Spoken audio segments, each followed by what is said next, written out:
Okay, last time जब मैंने बात करी थी तब से लेकर अब तक आईपीएल के मिनी ऑक्शन की फाइनल लिस्ट आ चुकी है और केवल 350 प्लेयर्स ही सिलेक्ट किए इस बार इन लोगों ने। भाई 1000 से ज्यादा लोगों को रिजेक्ट कर दिया टीमों ने। दूसरी तरफ विराट और रोहित को लेकर एक स्टेटमेंट आया बीसीसीआई का कि नहीं हमने तो इनको बोला ही नहीं कि डोमेस्टिक खेलना है, हमने तो प्रेशर डाला ही नहीं। विराट और रोहित ने आगे से डिसाइड किया है। अबे तो ये पिछले 3 महीनों से गौतम गंभीर और अजीत आगरकर क्या बकबक कर रहे हैं और फाइनली विराट और रोहित के रिटायरमेंट का इतना बड़ा नुकसान हुआ आईसीसी को कि ये जियो वाले बीच कॉन्ट्रैक्ट में डील कैंसिल करके भाग रहे हैं। Will cover all of that and so much more. तो अगर आपको रोज ऐसे ही एंटरटेनिंग वे में क्रिकेट न्यूज़ देखनी है तो लाइक करो वीडियो को। पिछले 2 वीडियो से लगातार 2500 लाइक करा रहे हो तो आप, तो वही पुराना वाला रूटीन रिकॉर्ड टूटने नहीं देना है। 2500 लाइक कराओ इस वीडियो पे भी। Okay let's go. ऑलराइट, तो आईपीएल की हिस्ट्री का सबसे ज्यादा हिस्टोरिक मिनी ऑक्शन देखने के लिए तैयार हो जाओ आप लोग, या फिर मैं बोलूं कि सबसे ज्यादा बोरिंग मिनी ऑक्शन देखने के लिए तैयार हो जाओ, क्योंकि यार पूरा का पूरा ऑक्शन तो इन लोगों ने जो रिटेंशन लिस्ट आई थी ना 1 महीने पहले तभी कर लिया था। अभी तो ये 7 दिन बाद ये बस ऑक्शन खेलने आ रहे हैं ये लोग। केकेआर और सीएसके को छोड़कर किसी को घंटा फर्क नहीं पड़ता इस ऑक्शन के बारे में। ये सारी की सारी टीमें अगर ऑक्शन में कुछ नहीं खरीदे ना, आज ये टीमें सारी आईपीएल खेलने उतर जाए ना तो भी ये चिल है, इनको कोई चाहिए ही नहीं। लेकिन एनीवेज फिर भी 350 लोग तो हैं और यूं तो इन लोगों ने 1000 से ज्यादा लोगों को रिजेक्ट कर दिया, ठीक है। लेकिन उसके बावजूद भी अभी भी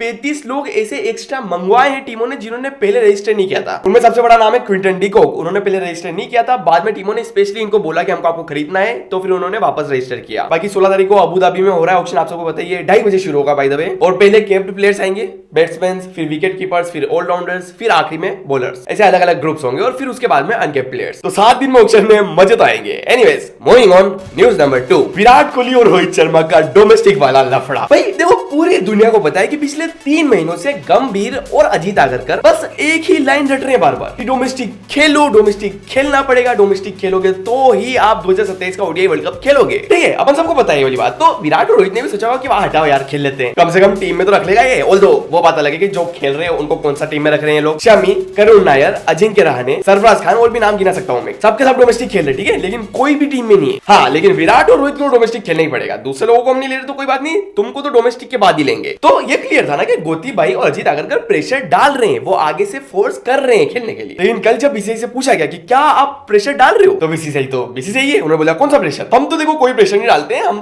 कोई प्लेयर को कुछ नहीं बोलते, हम वो जो करना चाह रहा है वैसा कर रहा है वो। लेडीज एंड जेंटलमैन याद रखना कि इन लोगों ने, राजीव शुक्ला जी ने ही टेस्ट रिटायरमेंट के टाइम पर भी यही बोला था कि हमने विराट और रोहित को प्रेशर नहीं किया है। लेकिन बाद में जैसी बातें आई कि आप सबको पता है कि किसने प्रेशर किया था, किसने प्रेशर नहीं किया था। तो अभी भी ये सब बस एक पब्लिसिटी स्टंट है, बाकी प्रेशर बनाया गया था, दैट्स इट। ओके, अब इन 2 बड़ी खबरों के अलावा आपको जियो हॉटस्टार और स्टार स्पोर्ट्स पर आईपीएल, T20 वर्ल्ड कप ये सब देखने को नहीं मिलेगा। दूसरी तरफ आरसीबी के लिए एक बहुत बड़ी खुश खबर है और इंडिया के लिए एक बुरी खबर भी है। तो बहुत सारी बड़ी बड़ी खबरें हैं, ये सब एक साथ निपटा देते हैं rapid fire news. Okay, RCB के लिए बड़ी खबर, अगले साल के आईपीएल के सारे मैचेस वहां पर ही हो रहे हैं, बेंगलोर में ही हो रहे हैं। कांग्रेचुलेशंस। नेक्स्ट, आरसीबी की एक और खुश खबर है, जोश हेजलवुड अभी एशेज से रूल्ड आउट हो चुके हैं। इसका मतलब अब इनको अच्छा खासा रेस्ट मिल जाएगा और जब T20 वर्ल्ड कप खेलने आएंगे ना तभी एकदम फ्रेश होंगे और उसके बाद तो आईपीएल आ रहा है डायरेक्ट, तो ये फ्रेश तो होंगे। नेक्स्ट, इंडिया के लिए एक बुरी खबर, शुभमन गिल पूरी तरीके से रिकवर हो चुके हैं और वो इस T20 सीरीज के सारे मैचेस खेलेंगे। भाई मैं बता रहा हूँ इस टाइम पर पूरे वर्ल्ड में T20 के केवल 2 ही हिटलर है और वो दोनों के दोनों अपनी ही टीम में, एक तो शुभमन गिल और दूसरे, एक मिनट, दूसरे का नाम आप बताओ कमेंट सेक्शन में, पिन करूंगा मैं, ठीक है। नेक्स्ट, तो विराट और रोहित की रिटायरमेंट के बाद में और ये जो भी ड्रीम 11 है, ये सारे एप्स के बैन की वजह से जियो और अंबानी साहब को इतना नुकसान हुआ कि वो बीच कॉन्ट्रैक्ट में से, अभी 2 साल का और कॉन्ट्रैक्ट बाकी है, वो बीच कॉन्ट्रैक्ट में छोड़ के जाने की बात कर रहे हैं। तो आईसीसी की टेंशन बढ़ चुकी है इस बात पे और ज्यादा टेंशन इसलिए बढ़ गई कि ये लोग पूछने गए थे बाकी लोगों से। आईसीसी ने जाके नेटफ्लिक्स, अमेज़न और सोनी टीवी इन सबसे आके पूछा कि आप करना चाहोगे क्या ब्रॉडकास्ट, तो इन सब ने मना कर दिया क्योंकि अब स्पॉन्सर नहीं आ पा रहा है ना, ऊपर से विराट और रोहित साल में केवल 2 महीने दिखते हैं, तो पैसा कहाँ है। तो ये टेंशन वाली बात तो है। एनीवेज, तो ये थी वीडियो, टाटा बाय बाय।